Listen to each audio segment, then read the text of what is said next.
saya kita termasuk yang di pinggir-pinggir saya ngaku alim yang ora masalah lah soalnya kita semua yang alim-alim itu tahu bahwa la ilaha illallah itu super, sudah bawaannya tauhid, juga punya kelayakan nah kemudian nasib kita agak sial, malah kalimat ini dituduh bid'ah, dituduh khurafat. Mergo Nabi nggak pernah tahlilan, Nabi nggak pernah tahlilan. Kalau diartikan Nabi ra tau maca la ilaha illallah, enak gak kalimat ini? Nah, ini provokatif ini. Jadi ini sudahlah, keanehan-keanehan ini kita terima karena ciri utama wali, ciri utama ulama itu wa'udhu fisabili, harus pernah disakiti. Jadi kalau Unisma sakit karo dituduh apa? Dituduh bid'ah itu berarti belum calon ulama. Calon ulama itu wa'udhu fisabili, harus disakiti. Jadi kalau kamu disalahpahami itu ya harus santai. Provokatif tadi. Iya, termasuk provokatif tadi. Termasuk diatur tadi itu. Jadi kalau cara berpikir kan, karena mereka itu memang kalau kita turutin itu memenya itu terlalu, kadang menghujat kita itu enak ya jadi GNU, ada orang mati datang, kiainya dapat makan, dapat rokok, terus pulang gitu. Jadi apa, terus kita kayak tersangka terus. Kita kan kayak tersangka terus, tertuduh terus itu. Terus yang orang NU ya memenya juga nggak kalah ekstrimnya. Boleh ya ajaran orang nggak boleh ngasih kiai gitu. Berarti boleh dong ajaran kikir. Jadi memang kadang apa ya, cangkem elek lah bahasa kasarnya itu. Itu memang kadang lebih mengenakan. Kalau kita datang ke acara mayat kan dapat makan, dapat minum. Kalau yang sohibul bed rokok ya dapat rokok. Kalau kiainya dapat wajib, kadang 20.000, kadang 50.000. Terus memenya itu kok setega itu ya, ada orang meninggal kok malah kita makan-makan. Seakan-akan kan kultur ini biadab kan gitu. Tapi yang orang NU kebalikan bales. Oh ternyata nggak boleh ya mayat disodakoi, ternyata nggak boleh ya orang dermawan. Berarti Islam membolehkan medit ya gitu. Model ini kan. Tak angen-angen itu luwih mandi timbang takbir ya kan. Karena ini kan memicu emosi kan. Memicu apa? Emosi. Nah, tapi saya kalau disuruh bela mana itu tidak ada yang saya bela. Ya seorang sudahlah, kalau mau nganggur saja sudah itu. Ya tapi itu memang apa ya? Itu khazanah Islam, ada yang kritik, ada yang enggak. Ya itu memang khazanah. Ya biasa aja, kalau saya biasa aja. Karena dulu ulama itu sudut pandangnya itu ya seperti itu. Ada yang ulama suka ibadah itu sholat, ada yang milih apa tidur. Sampai Imam Ghazali bilang suatu saat ibadah terbaik di zaman akhir itu tidur kan. Sholat saja kalah sama tidur kan. Tapi itu loh ya, yang wajib tetap loh, terus kamu gak sholat wajib.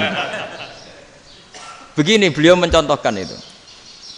Ada orang sholat tahajud terus obsesinya itu ingin hajatnya terkabulkan. Sementara yang tidur obsesinya nikmati rahmatnya Allah, boleh tidur, bisa tidur. Kata Imam Ghazali, timbang kita tahajud terus nuntut pangeran aduk turu katanya.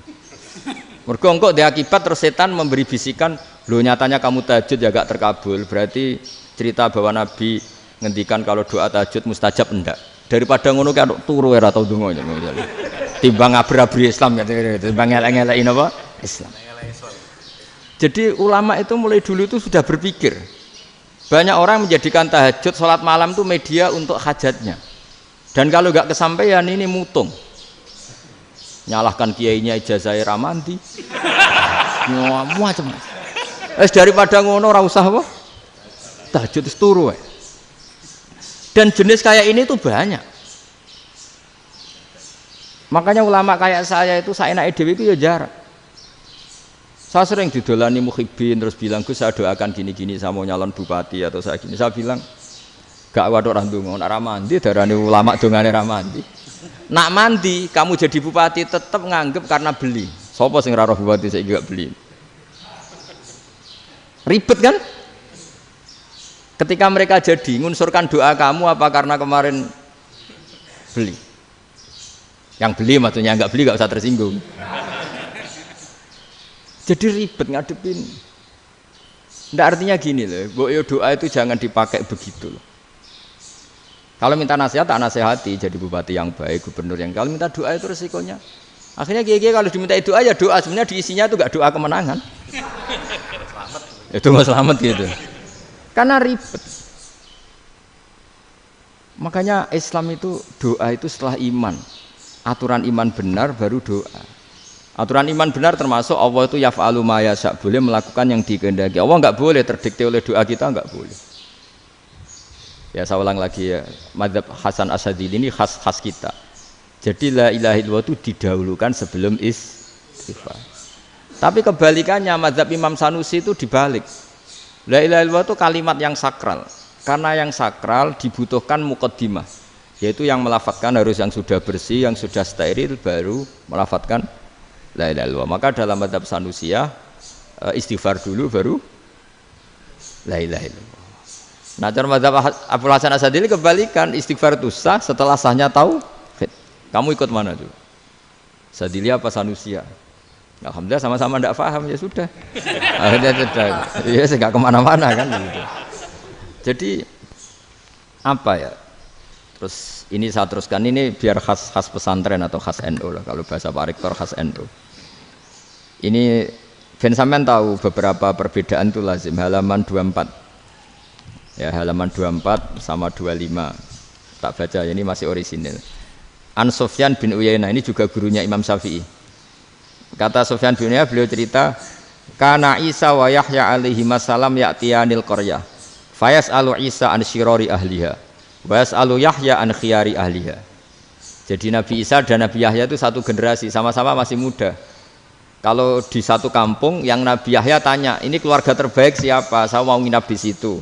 Karena kumpul orang baik itu nyaman. Kalau Nabi Isa kebalikan, keluarga terburuk mana ya, saya tak di situ.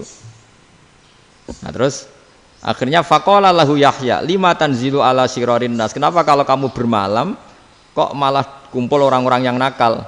Innama ana tabibun udawil mardo. Saya ini nabi barat dokter. Di mana-mana dokter yang ngumpuli yang sakit, ngobati yang sakit. Makanya di NU itu ya banyak kiai jazab mengumpuli yang nakal-nakal. Nak tepak yang ngentas yang nakal, nak ora tepak ya katut. Ini adu nyali lah sudah gitu. Tapi itu ada ilmunya, yaitu niru Nabi siapa? Isa. Kalau kamu dokter penelitian tuh cari daerah yang banyak pandemi apa yang bersih? Yang banyak pandemi, karena yang namanya penelitian ya di situ kan. Kalau kamu dakwah ngentas kemiskinan, ke daerah miskin apa daerah kaya? Nah, sama kalau ngentas kefasikan, ke daerah fasik apa daerah orang soleh? Fasik. Ya, tapi itu Nabi Isa. Nah, kalau kamu tidak Nabi kan potensinya kan itu. Tapi setidaknya bahwa kita sering disalahkan karena punya beberapa tokoh yang ngancani fasik-fasik, itu sebenarnya ada dalilnya, yaitu Nabi siapa? Isa. Nah terus masalah tegas dan lunak.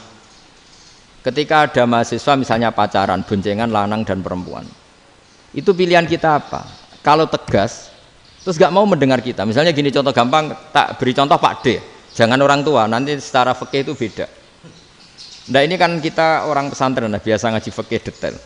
Kamu Pak D seorang perempuan, mahasiswi misalnya, sering pacaran, setiap ke situ sama pacarnya kamu diam saja, padahal kamu dosen keislaman. Mesti pawanaan kamu nyimpulkan, ternyata pacaran itu tidak apa-apa, buktinya Pak D itu tidak negur, menengahi. Ini berarti as-sukut alal mungkar. Tapi kebalikannya, Pak D ini terkenal keras. Nak rono mesti ra diaku ponaan. Akhirnya ya ora rono. Mesti ngerti nak mesti diamuk. Nah, dua orang ini sama-sama gagal kan? Yang lunak menjadikan ponaannya pacaran terus karena enggak negur sehingga dikira membolehkan. Sing keras juga enggak sempat bina wong rono era wani. Akhirnya dua orang ini sama-sama enggak ketemu, sama-sama enggak berkesempatan membina kan? Gagal membina kan? Karena yang keras ponaannya enggak pernah situ, berarti enggak bisa bina kan? Yang lunak membiarkan berarti juga ada bina. Nah, Islam itu antara dua itu. Ya agak terlalu lunak, enggak terlalu keras. Karena kalau terlalu keras, misalnya ada kiai terlalu keras, lu masyarakat mau tanya itu gimana? Lari kan? Lu saya ini punya pengalaman pribadi. Saya ini kan kecelok orang alim. Itu kalau pernah ya saya itu berusaha ya pokoknya ya umumnya orang alim lah. tenang, terus anteng, enggak gejlok-gejlokan. Itu enggak ada yang tanya. Saya mimpi ketemu beberapa ulama itu disalahkan. Terus umat saya kalau mau tanya itu ke siapa? Wong alim wis wibawa, meneng tambah banget wibawane. Kalau aku uraan sering gojlok rektor macam-macam. Terus wong wanita kok, saya biasa ke pasar pandangan dicegot orang. Gus, putri saya itu sering keluar darah tapi melebihi batas haid gini-gini.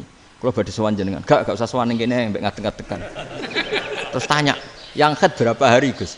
Ya supaya rudat ilal adat. Adat sebelum dia punya penyakit istihadah itu berapa? 6 hari ya sudah, kembali 6 hari lainnya mustahadah, tetap sholat, tetap normal. Tapi kalau saya wibawa, moro pasar go tasbih duwilu. Iku mesti wong salaman njaluk donga yakin. Tapi baru kayak rada uraan ketemu wong-wong. Dol pening ndi? Mak pening ndi? Gus beneran Gus ketemu jenengan kula wingi badhe tuwa kok. Akhirnya tanya. Dadi uraanku iku amdan. Lha nek sampean asli iki asli uraan. Karena ada uraan lah. Jadi baru kayak uraan itu ya banyak. Saya itu kalau ngantor di Jogja itu banyak orang yang tanya. Ya biasa tuh tanya macam-macam. Karena saya uraan. Ke pasar ya orang, bahkan di bis sering ketemu orang. Wah beneran Gus kalau badhe sowan jenengan badhe tanya ini. Ya sudah di sini aja.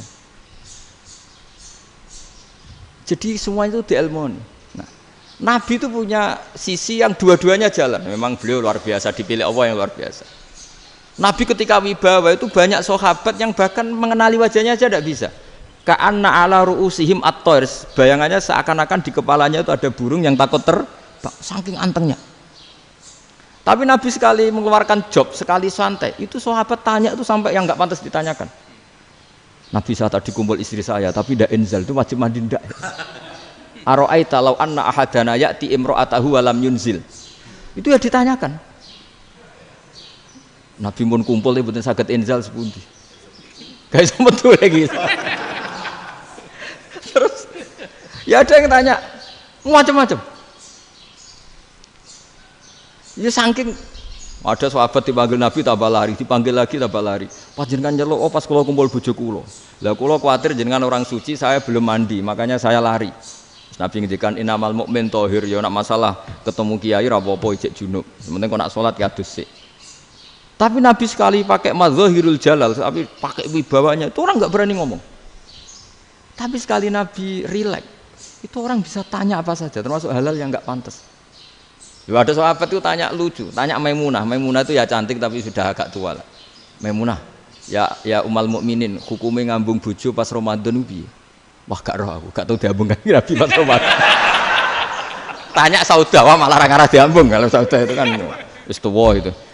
Lucunya istrinya jawab, tanya Aisyah yang mungkin Nabi, iya yang mungkin tanya Aisyah. Itu yang usulnya istrinya Nabi Maimunah. Selalu Aisyah, tanya be Aisyah. Ya Amirul ya umal mukminin gini-gini. Wah Aisyah yang cantik masih perawan kan. Qabbalani Rasulullah bahwa oh Nabi biasa ngambung-ngambung pas Ramadan dan beliau tetap puasa. Akhirnya fakih ngarang kan wa takbil fi Ramadan wa tublah la tubtilu shauma ngambung ora. Iku udah biasa di sini. Ya nasi bojone ayu. Ndak ini artinya seasik itu. Jadi garwane Nabi sing ngrasa rodok tuwa. Wah, aku ora tahu. Kok Aisyah. Serilek itu dulu itu. Maksudnya orang Islam pertentangan itu. Maksudnya ini ya balik semua ini bedanya orang pesantren sama orang kampus. Kalau orang kampus mau cerita agama itu rahmatan lil alamin, tapi nyontokno rileke ora iso. Agama itu rilek, tapi nyontokno rileke ora iso. Mergo ya rapati ngaji. Contohnya ora iso, dadi mau gawe kaidah kok Islam itu rahmatan. Jadi Nabi itu lah, Allah juga gitu. Allah itu kalau sudah memperlihatkan madzahirul jalal, itu mbok malaikat Jibril rawani. Ketika Allah dengan madzahirul jalal. Tapi kalau Allah dengan madzahirul jamal, madzahirul apa? Jamal. Iku ya gojok-gojok kan ambek makhluke gojok. Ya buli-bulian cara sakniki. Ya sampean delok ning hadis syafaat itu, akhiru man dakhalal jannah atau akhiru man kharaja minan nar itu di beberapa judul. Ada seorang rojul yang ahli neraka ya, dintas mbek pangeran terus ditudono swarga. Gusti, swarga, ngiler tok ora wong wayu, roh wis ngiler tok. Ngerjaluk Gusti mosok roh tok ora oleh mlebu. Jarimu asal mlebu metu kon neraka ora jaluk-jaluk meneh. Sumpah loh ya, gak jaluk apa-apa neh. Mboten Gusti. Sekali saya keluar dari neraka ndak akan minta apa-apa lagi. Wis. Wallahi, wallahi. La as'alu ghairaha. Mesti ghaira khuslah, ghaira tilkal khuslah. Ya niku pokoke selain keluar dari neraka saya ndak akan minta lagi. Didono swarga wong do kelon seru wibet kan. Sing bojone elek kan dendam dadi ning swarga iku.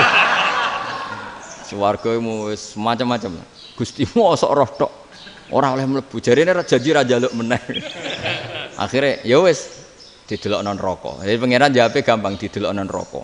Roh neraka begitu menyakitkan, begitu ngeri. Sudah Gusti saya ndak minta surga. Sementing enggak masuk neraka. Rabbana srif anna adzab jahannam. Setelah lama itu diadepno swarga njuk mlebu swarga. Terus diadepno neraka. Akhirnya ya sudah. Saiki mlebu swarga gak apa-apa. Iku jawabe lucu. Atas taziubi jenengan ngenyek kula. Wong karuan ra di swarga kok mlebu swarga. Terus akhirnya mlebu swarga. Kan mlebu swarga tamanna, sangen-angen sing mbok jaluk apa? Orang angen-angen yang indah-indah, laka wa asratu amsal. Ya siku tak turuti wa asratu amsalih lan lipatan ke-10.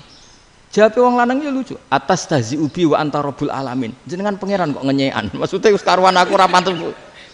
Terus jare pangeran la astazi'u bika walakinni ala ma asya'u qadir. Aku gak ngenyek kowe, pancen aku pangeran. Nuruti kowe iku iso. Jadi Allah sendiri ketika dengan madzahirul jamal itu malaikat ya ono sing wani bantah. Masyhur itu kan malaikat sing bantah pangeran ataj alufiya mayufsidu fiya wasfikut. Karena Allah dengan madzahirul jamal. Sing paling masyhur Nabi Musa. Nabi Musa itu ketika Nabi Mi'raj. Nabi Mi'raj itu beliau kira-kira di langit keempat lah yang masyhur atau kelima. Ngelangkai. Nabi Musa nangis, ya Rabbi ini apa-apaan? Orang sing ja'a ba'di kemudian melangkai makom saya ini apa-apaan? Jadi Nabi Muhammad kan apapun hebatnya kan junior. Kok melangkai makom saya ini apa-apaan? Enggak fair. Sampai Nabi Muhammad itu tanya gini sama Jibril. Reaksi Allah gimana ketika melihat Musa seperti itu? Jawab malaikat Jibril lucu. Ya roh khiddatahu, Allah sapal gayane Musa. Biar. Jadi lucu. Ya dibiarin aja sama Allah. Tapi wong jenenge Nabi Musa itu kekasihnya Allah. Tetap berkah bagi kita. Betul. Ketika setelah Mi'raj diwajibkan sholat 50. Gentenan Nabi Musa kelihatan nabinya. Sebenarnya Nabi Musa itu sebetulnya loh, enggak nguntungkan kita sebetulnya. Tapi yang nguntungkan. Sebenarnya enggak niat nguntungkan kita, tapi nguntungkan. Nabi Ibrahim kan di langit ke-6, keren lah. Konti dong ketemu Allah ngeten-ngeten kan salat 50. Karena Nabi Ibrahim terkenal Nabi baik tidak bantah. Bareng Nabi Musa. Kenapa diceluk pangeran? Kula kan salat ping 50. Inna ummataka la tutiku dalik. Wah, gak kuat umat. Serai-rai gak umatmu ora ngarah kuat 50 rakaat. Tapi sebenarnya Nabi Musa itu niatnya bukan membela kita. Fa inna ummati la umatku sing gagah-gagah ra iso meneh umat. Berarti sebetulnya ya itu masih pakai gengsinya gitu. Wes ngono-ngono lah sementing kita untung. Sebetulnya dia itu enggak terima wong umat saya aja yang lebih kuat.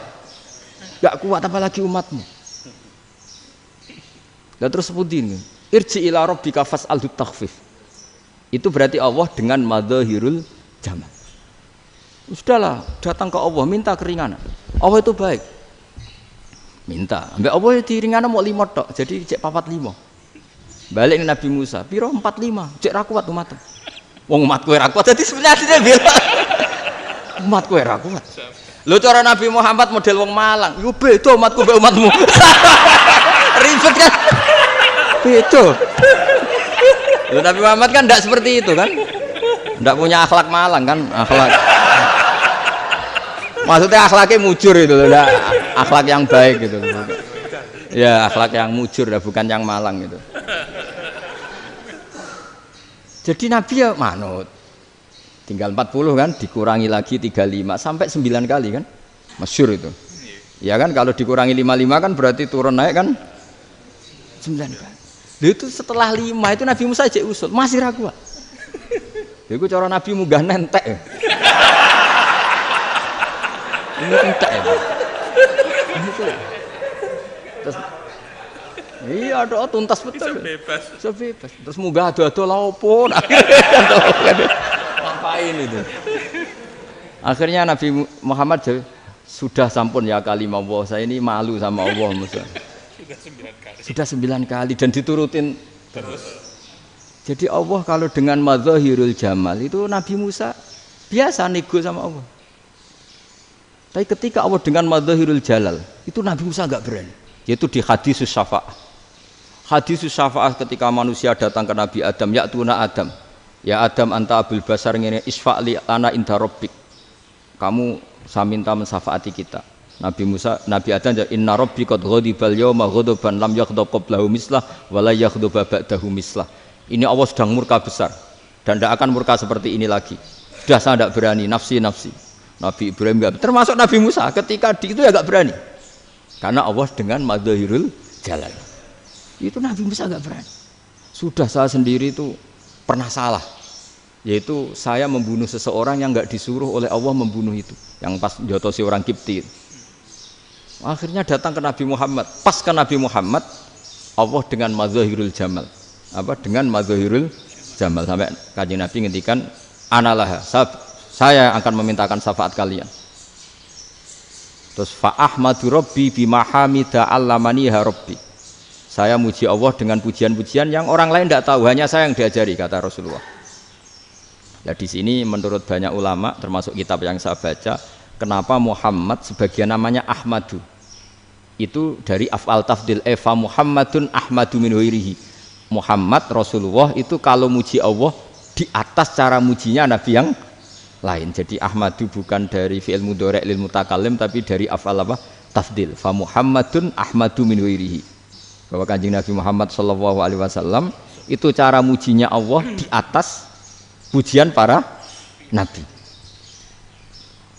Makanya di sini Sayyid Ali Zainal Abidin kalau muji hamdal hamidin wa fauqa hamdil hamidin. Jadi pujian saya ini di atas rata-rata cara mereka apa? Memuji. Yaitu sirinya apa? Nabi itu tahu bahwa akhirat itu tidak bisa batasi Allah.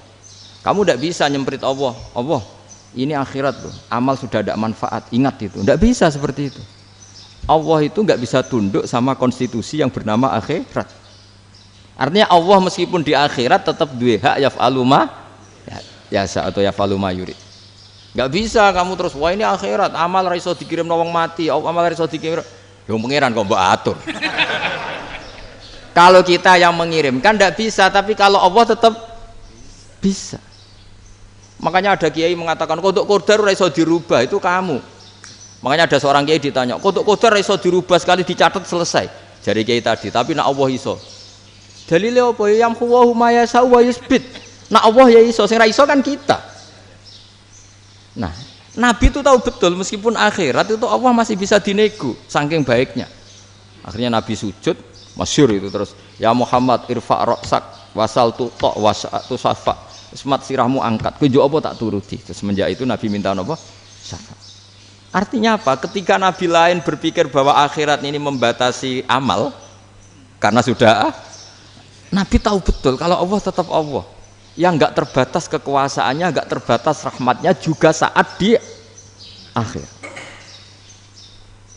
Makanya disebut fa Muhammadun Ahmadu min ghairihi. Makanya wa mubasysyiran bi rasuli ya'ti mim ba'dismuhu Ahmad. Jadi makanya terus banyak GNU sing macam-macam lah. Sing ana sing potongane wedi terus hati-hati. Niku berarti makome madzahirul jalal. Ana sing amen guyon nek makome madzahirul jamal. Ana sing ra jelas ngene iki, sing ra jelas. Nak guyu buanter kok nangis yo buanter. Jebule urusan utang. Lah ini sudah yang udah. Jadi makanya yang rileks saja. Sebenarnya agama ini santai, rileks karena agama ini harus bifarohin wasururin. Enggak boleh agama ini dibawa dengan kekerasan, dengan antisosial. Karena agama ini harus kul bi fadlillah bi rahmati fa bidzalika falyafrahu, harus senang, harus rileks.